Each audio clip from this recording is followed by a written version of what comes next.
মশার উপদ্রব, বিশুদ্ধ পানীয় জলের ব্যবস্থা, নিয়মিত আবর্জনা সাফাই, জল নিষ্কাশনের ব্যবস্থার উন্নতি, বছরে 200 দিনের টোয়েপের কাজ ও মজুরি বৃদ্ধির দাবিতে সদর জেলা কংগ্রেস কমিটির পক্ষ থেকে বৃহস্পতিবার এক প্রতিবাদ মিছিল আয়োজন করা হয় শহর আগরতলার রাজপথে।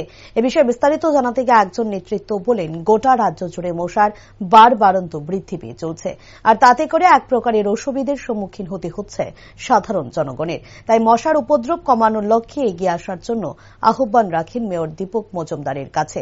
তাছাড়াও পানীয় জলের সুবন্দোবস্ত ও বিভিন্ন দাবি দাওয়া তিনি তুলে ধরেন সাংবাদিকদের মুখোমুখি হয়ে।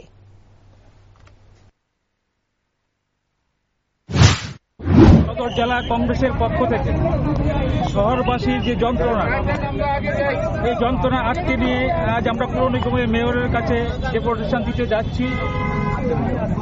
আমরা দেখছি যে শহরবাসীর উপর করের বোঝা চাপিয়ে দিয়ে কিন্তু সেইভাবে তারা পরিষেবা দিতে পারছে না।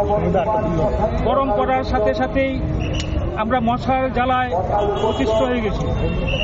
মাঠে ঘাটে, স্কুলে থেকে আরম্ভ করে মন্দিরে মসজিদে সবখানেই মশার যন্ত্রণা। আমরা মেয়রের কাছে আবেদন রাখছি সদর জেলার পক্ষ থেকে, আপনি অতি সত্বর এই মশা নির্মূলকরণের জন্য বৈজ্ঞানিক কথায় আপনি ঝাঁপিয়ে পড়বেন। এবং আমরা দেখেছি জল জীবন